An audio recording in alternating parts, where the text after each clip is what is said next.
जयराम रमेश ने एक बार फिर प्रधानमंत्री नरेंद्र मोदी पर निशाना साधा है। जयराम रमेश ने कहा कि सभी राजनीतिक दलों के नेताओं का प्रतिनिधिमंडल विदेश भेजने का फैसला इसलिए किया गया ताकि मोदी आलोचना से बच सकें। पूर्व प्रधानमंत्री राजीव गांधी की पुण्यतिथि पर उन्हें श्रद्धांजलि देते हुए रमेश ने लिखा कि 1950 के दशक के बाद विभिन्न राजनीतिक दलों के सांसदों को हर अक्टूबर-नवंबर में संयुक्त राष्ट्र में भेजा जाता रहा है, लेकिन प्रधानमंत्री मोदी ने 2014 में ही इस परंपरा को बंद कर दिया था।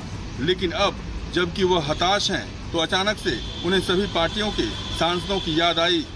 कांग्रेस नेता ने कहा कि पीएम मोदी ने यह फैसला इसलिए लिया क्योंकि वह वैश्विक और घरेलू स्तर पर पूछे जाने वाले सवालों से लोगों का ध्यान भटकाना चाहते हैं। वैश्विक स्तर पर प्रधानमंत्री मोदी की छवि को धक्का लग चुका है। जयराम रमेश ने अटल बिहारी वाजपेयी का एक वीडियो ट्वीट किया, जिसमें अटल बिहारी वाजपेयी यह कह रहे हैं कि राजीव गांधी ने उन्हें विदेश इसलिए भेजा ताकि उनका इलाज हो सके। Raman Kumar, Delhi, news 24। Kolkata high court की जांच कमेटी बनाई गई थी और कमेटी की तरफ से एक साफ तौर पर रिपोर्ट आया है मुर्शिदाबाद हिंसा को लेकर। वक्फ बिल को लेकर जिस तरह से वहां पे विरोध प्रदर्शन किया जा रहा था, वहां पे शुक्रवार यानी 11 अप्रैल को 2:30 बजे के बाद जो हिंसा की गतिविधियां देखी गई, इस कोलकाता हाई की रिपोर्ट में साफ तौर पर टीएमसी का जो स्थानीय पार्षद है महबूब आलम का नाम उस पर साफ तौर पर आया कि उसके ही द्वारा पूरे इलाके में हिंसा कराया गया, हिंदुओं के घरों में भी तोड़फोड़ कराया गया और कई हिंदुओं के घरों में आगजनी किया गया। और इतना ही नहीं, इस हिंसा में काफी जो बस थे, यहाँ पे सरकारी संपत्ति को भी नुकसान किया गया और इसमें 3 लोगों की मौत हुई। जो हिंदू परिवार जब पुलिस से गुहार लगा रहे थे, पुलिस मदद के लिए पूरी तरह से निष्कर्ष थी। यानी कोलकाता के जो हाई कोर्ट की रिपोर्ट से साफ तौर पे इस बात का खुलासा हुआ है। तो कह सकते हैं कि इस बात को लेकर टीएमसी पार्टी की मुश्किलें बढ़ सकती है। और वहीं लगातार विपक्ष जो बीजेपी की तरफ से आरोप लग रहा था कि वहां जो टीएमसी के नेता है, उन्हीं के कहे जाने पर इस तरह की हिंसा की गतिविधियां मुर्शिदाबाद में हुई है। कैमरामैन पंकज के साथ मनोज पांडे, न्यूज़ 24। बिहार की राजनीति में पोस्टर वार लगातार जारी है, लेकिन आज जिस पोस्टर को हम आपको दिखाने जा रहे हैं उसकी कहानी और मकसद बिल्कुल अलग है। यह पोस्टर एलजेपीआर के तरफ से लगाया गया है और इस पोस्टर के माध्यम से चिराग पासवान की दावेदारी मुख्यमंत्री के तौर पर मजबूती से की गई है। आप देख सकते हैं ऊपर लिखा हुआ है, तूफानों से लड़कर हमने बिहार संवारा है, अब तुम्हारे हाथों में भविष्य हमारा है। चाचा को है इस भतीजे पर पूरा भरोसा, बिहार की सूरत और सीरत दोनों बदलेगा। हो गई मुलाकात, मिल गया आशीर्वाद। यह एलजेपीआर के जो जिलाध्यक्ष हैं इमाम गंजाली, उनके तरफ से यह पोस्टर लगाया गया है और इसमें हवाला दिया गया है। जब मुख्यमंत्री नीतीश कुमार से चिराग पासवान मिलने गए थे तो निश्चित तौर पर मुलाकात काफी सकारात्मक रही थी और उसी के बारे में यहाँ कहा गया है कि हो गई मुलाकात, मिल गया आशीर्वाद। तो एक के बाद एक पोस्टर लगाकर एलजेपीआर के तरफ से मजबूत दावेदारी चिराग पासवान की मुख्यमंत्री के तौर पर की जा रही है। कैमरामैन ऋषि के साथ सौरभ कुमार, पटना, न्यूज़ 24। पाकिस्तान में भले ही राणा सांगा विवाद में रामजी लाल सुमन को कोर्ट से राहत मिलने के बाद अब समाजवादी पार्टी इसे बीजेपी के खिलाफ बड़ा मुद्दा बनाने की तैयारी कर रही है। राणा सांगा विवाद पर विवादित टिप्पणी के मामले में समाजवादी पार्टी के सांसद रामजी लाल सुमन को एमपी एमएलए कोर्ट से राहत मिली है। हाथरस कोर्ट ने इस मामले में दर्ज वाद को खारिज कर दिया है। रामजी लाल सुमन ने राज्यसभा में बयान दिया था कि मुगल शासक बाबर को भारत बुलाने के लिए राणा सांगा जिम्मेदार थे। इस बयान पर विवाद हुआ और उनके खिलाफ मुकदमा दर्ज हुआ था। अब कोर्ट ने माना है कि टिप्पणी इतिहास की व्याख्या है, आपराधिक दायरे में नहीं आती है। कोर्ट से राहत मिलने के बाद अब समाजवादी पार्टी ने तय किया है कि बीजेपी ने इस मुद्दे पर सपा के खिलाफ गलत प्रचार किया और वर्ग विशेष में सपा को लेकर भ्रम फैलाया। जबकि हाल ही में महाराणा प्रताप की जयंती पर अखिलेश यादव ने अपनी पार्टी के ठाकुर नेताओं को पगड़ी पहनाकर यह संदेश दिया था कि पार्टी में अभी भी ठाकुरों का पूरा सम्मान है। समाजवादी पार्टी ने तय किया है कि वो अब इस मामले में दलित उत्पीड़न का मुद्दा बना करके पूरे प्रदेश में भारतीय जनता पार्टी को घेरेगी। कैमरा पर्सन मिंटू सिंह के साथ मानस श्रीवास्तव, लखनऊ, न्यूज़ 24।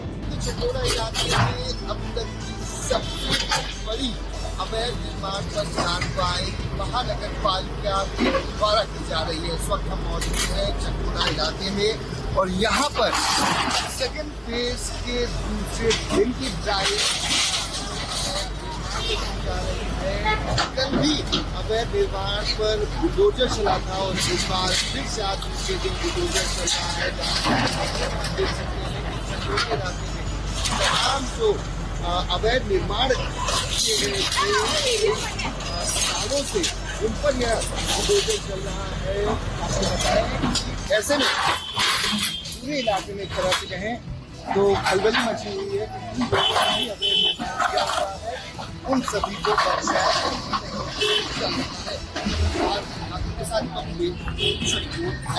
महाराष्ट्र के कल्याण इलाके में 35 साल पुरानी सप्तशृंगी सोसाइटी नाम की एक इमारत गिरी। यह हादसा मंगलवार के दिन हुआ। इस हादसे में 6 लोगों की मौत हो गई और कई लोग घायल हो गए। बताया जा रहा है कि इमारत में एक फ्लैट में अवैध निर्माण कार्य चल रहा था, जिसकी वजह से यह हादसा हुआ। पुलिस के अनुसार मंगलवार दोपहर सप्तशृंगी इमारत की 4थी मंजिल पर एक फ्लैट के फर्श का काम किया जा रहा था, जिससे उसकी स्लैब टूटकर नीचे गिर गई और हादसा हो गया। और हादसे में 6 लोगों की मौत हो गई और 6 अन्य लोग घायल हो गए। हादसे को लेकर केडीएमसी के जे वार्ड अधिकारी ने शिकायत दर्ज कराई है और इस मामले में एफआईआर विभिन्न धाराओं के अंतर्गत दर्ज की गई है और इस फ्लैट मालिक को भी गिरफ्तार कर लिया गया है। ये इमारत पहले से ही जर्जर हालत में थी। मरने वालों में 1.5 साल की एक बच्ची और 4 महिलाएं शामिल है। हादसे के बाद रेस्क्यू ऑपरेशन को अंजाम देने के लिए फायर ब्रिगेड और स्थानीय प्रशासन को काफी मशक्कत करनी पड़ी। इस हादसे के बाद इलाके में सन्नाटा पसरा हुआ है। सरकार ने मरने वालों को 5-5 लाख रुपए का मुआवजे का ऐलान किया है। इसके साथ ही जो लोग घायल है उनके इलाज भी सरकार उठाएगी। कैमरा पर्सन अचल सिंह के साथ Ankush Jaiswal, news 24 Mumbai. Chief justice of India Bhushan Gavai के प्रोटोकॉल की अनदेखी का मामला अब बॉम्बे हाईकोर्ट पहुंच गया है। एडवोकेट नितिन सातपुते ने इस मामले में याचिका दायर की है। इस बीच शिष्टाचार के पालन को लेकर राज्य सरकार ने नई गाइडलाइन जारी की है, जिसके तहत सुप्रीम कोर्ट के मुख्य न्यायाधीश राज्य के अस्थायी अतिथि होंगे, जिसके तहत अगर वो कभी राज्य में आते हैं तो उनको वाहन, इसके अलावा घर की व्यवस्था और सुरक्षा की व्यवस्था राज्य सरकार की होगी। इतना ही नहीं, इस मामले में बार काउंसिल ऑफ महाराष्ट्र और गोवा ने एक प्रस्ताव पारित किया है और उसकी एक प्रति मुख्यमंत्री देवेंद्र फडणवीस और बॉम्बे हाईकोर्ट के चीफ जस्टिस को भेजी है, जिसमें उन अधिकारियों की निंदा की गई है जो कि पहली बार जब सीजेआई मुंबई आए थे तो उनको रिसीव करने नहीं गए। इस बीच चीफ जस्टिस ऑफ इंडिया ने लोगों से कहा है कि इस मामले को ज्यादा बढ़ा चढ़ा कर न देखें और इस मामले को यहीं पर छोड़ दें और इस मामले को ज्यादा तूल न दें। कैमरा सुनील के साथ Indrajit Singh, news 24 Mumbai. Indian Navy को आज एक ऐसा जहाज मिला है जो कि दुनिया में किसी भी नेवी के पास नहीं है। जी हाँ, आपको बता दें कि इससे दुनिया ये भी देखेगी कि भारत में प्राचीन काल से ही किस तरह से जहाज बनते रहे हैं और हमारी समुद्री ताकत कितनी मजबूत थी। इस जहाज को उस सदियों पुरानी तकनीक से तैयार किया गया है। नेवी में शामिल होने के बाद इसका दूसरा फेज भी शुरू होगा। भारतीय नौसेना में शामिल होने के बाद प्राचीन सभ्यता का प्रतीक वाले जहाज को महासागर में भेजा जाएगा, जो भारत की प्राचीन संस्कृति के बारे में दुनिया को बता देगा। आपको बता दें कि नौसेना ने अपनी इस ड्रीम प्रोजेक्ट के लिए संस्कृत मंत्रालय और गोवा स्थित एक MSI होडी इवेनेंस के साथ मिलकर काम किया है। साथ ही साथ जहाज की रूपरेखा अजंता की गुफा से मिलाकर तैयार किया गया है, जिसके निर्माण की नींव सितंबर 2023 में रखी गई थी और इस जहाज की रूपरेखा 5वीं शताब्दी ईस्वी के एक जहाज को मिलाकर तैयार की गई है। जोड़कर बनाए जाने वाले प्राचीन जहाज का काम पूरा होने पर पूर्ण रूप से कार्यात्मक जहाज का कलात्मक चित्रण है। जहाज को शामिल किए जाने के बाद यह प्रोजेक्ट अपने दूसरे अहम चरण में प्रवेश करेगी। इसमें भारतीय नौसेना पारंपरिक समुद्री मार्गों पर जहाज को चलाने की महत्वाकांक्षी योजना का सामना करेगी। आपको बता दें कि भारतीय नौसेना का इतिहास सदियों पुराना है। अगर हम चोल वंश की बात करें तो उस वक्त भी नौसेना अपने अहम योगदान देश के लिए दे रही थी और उसी योगदान का जो चित्रण है ये जहाज में दिखाया जा रहा है। कैमरा पर्सन अजय के साथ पवन मिश्रा, न्यूज़ 24 दिल्ली।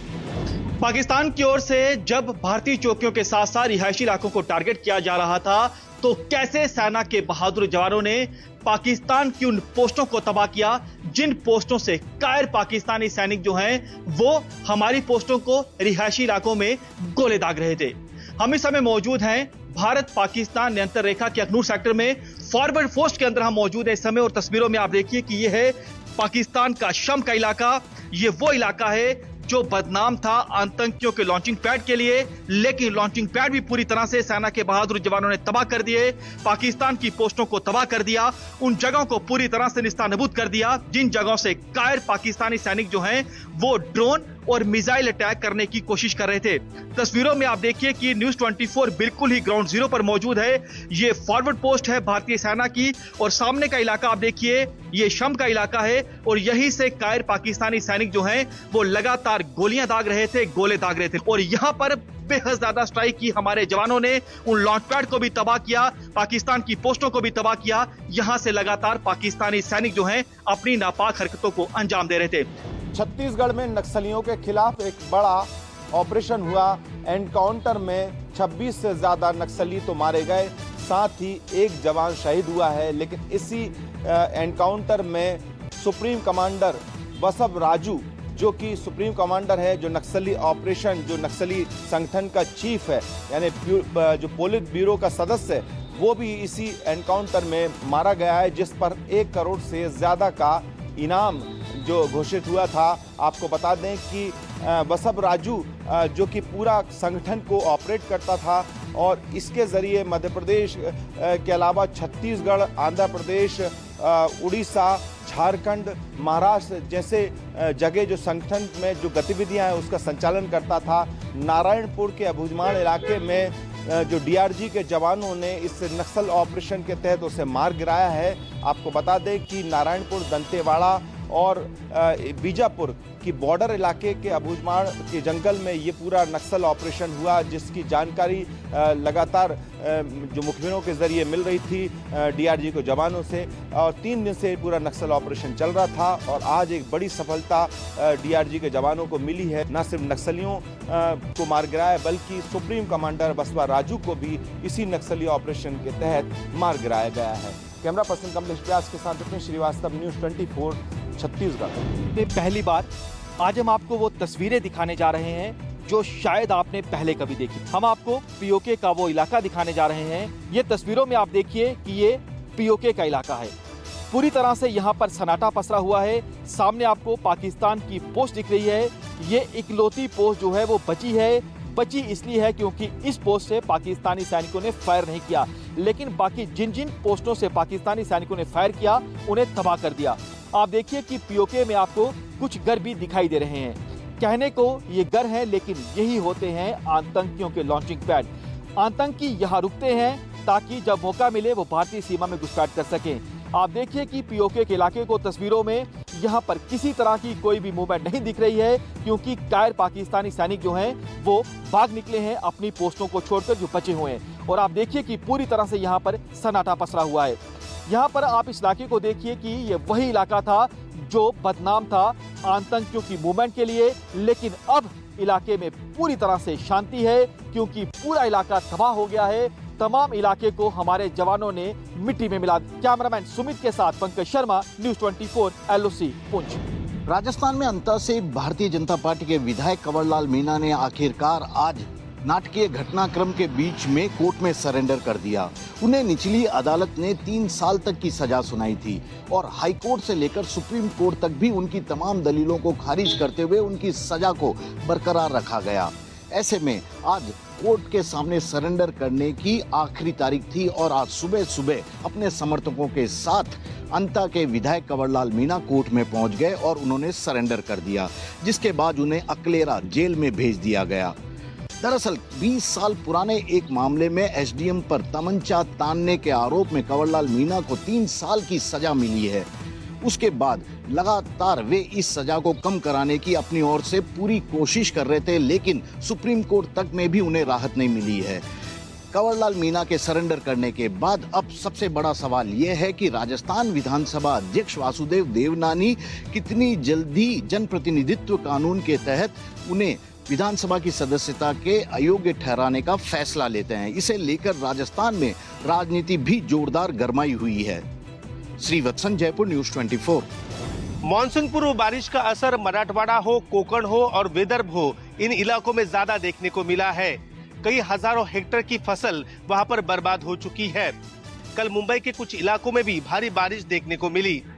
फिलहाल मौसम विभाग ने कहा है कि अगले 4 दिनों तक यानी 21 मई से 24 मई के बीच मुंबई हो, ठाणे, पालघर और कोकण के इलाके में भारी बारिश के आसार जताए हैं।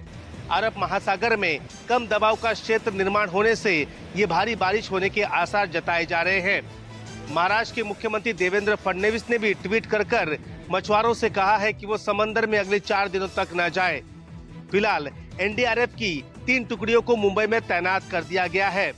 महाराष्ट्र के मुख्यमंत्री देवेंद्र फडणवीस ने आज बरसात की तैयारी को लेकर सभी एजेंसियों की एक बैठक भी बुलाई है। कैमरामैन दिलीप अवेरे के साथ विनोद जगदाले, न्यूज़ 24, मुंबई। देश में दलित उत्पीड़न के मामलों में न्याय दिलाने की मुहिम चलाएगी बहुजन समाज पार्टी। दरअसल मायावती चाहती हैं कि उनका दलित वोट बैंक एक बार फिर संगठित हो जाए। पिछले कुछ वर्षों में बसपा के वोट बैंक में बीजेपी, सपा और आजाद समाज पार्टी की सेंधमारी मानी गई है। अब इसकी जिम्मेदारी खुद उनके भतीजे आकाश आनंद को दी गई है। यही नहीं, आकाश देश में युवाओं को पार्टी से जोड़ने का अभियान भी चलाएंगे। खास बात ये भी है कि आकाश की बसपा में दोबारा वापसी के बाद उन्हें बसपा का चीफ नेशनल कोऑर्डिनेटर बनाया गया और ये मैसेज देने की कोशिश की गई कि आकाश बसपा में दोबारा नंबर 2 की पोजीशन पर आ चुके हैं। जल्द ही उनकी एंट्री बिहार विधानसभा चुनाव में भी होने वाली है। महत्वपूर्ण बात यह भी है कि एक तरफ मायावती दलितों को लामबंद करना चाहती हैं, तो वहीं दूसरी तरफ बसपा के विकल्प के तौर पर उभरे चंद्रशेखर रावण के सामने आकाश आनंद को स्थापित भी करना चाहती हैं। दरअसल बसपा प्रमुख मायावती दलित उत्पीड़न की हर घटना पर आकाश आनंद को खड़ा करके ये साबित करना चाहती हैं कि देश में दलितों की सबसे बड़ी हितैषी पार्टी बहुजन समाज पार्टी ही है। कैमरा पर्सन धर्मेंद्र साहू के साथ अशोक तिवारी, लखनऊ, न्यूज़ 24।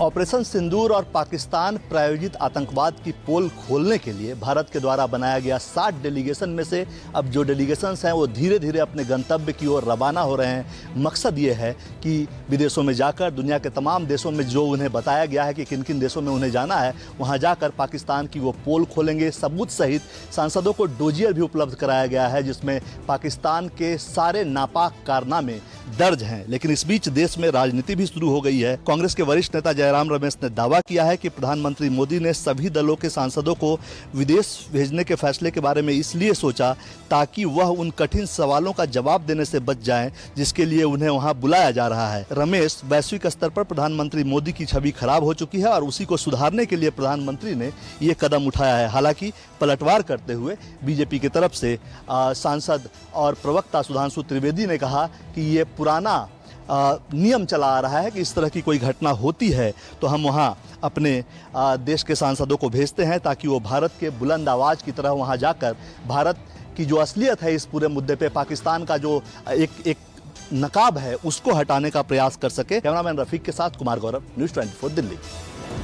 पहलगाम में पर्यटकों पर हुए आतंकी हमले के बाद जिस प्रकार से भारतीय फोर्सेस द्वारा पाकिस्तान और पाक कब्जे वाले कश्मीर में ऑपरेशन सिंदूर को अंजाम दिया गया, उसी बीच जिस प्रकार से नियंत्रण रेखा से लेकर अंतर्राष्ट्रीय सीमा तक भारत और पाकिस्तान की सेनाओं के बीच भीषण गोलीबारी खासतौर पर जम्मू कश्मीर के इलाकों में देखने को मिली, उसके चलते अब खुफिया एजेंसीज की रिपोर्ट आ रही है कि पाकिस्तान में बैठे आतंकियों को जम्मू कश्मीर में घुसपैठ कराने की भरपूर कोशिशें की गई। इंटेलिजेंस रिपोर्ट्स के आधार पर ये साफ हो रहा है कि करीब 50 से अधिक आतंकियों को जम्मू कश्मीर में उड़ी नियंत्रण रेखा और गुरेज, उत्तरी कश्मीर और कुपवारा के अलावा जम्मू के सांबा, हीरानगर और अखनूर इलाकों से घुसपैठ कराने की कोशिश की गई। हालांकि सूत्रों का कहना है कि ये घुसपैठ की कोशिशें जो अधिकतर है वो फोर्सेस द्वारा यहाँ पर नाकाम कर दी गई। कैमरामैन रशीद के साथ आसिफ साफ, श्रीनगर, न्यूज़ 24।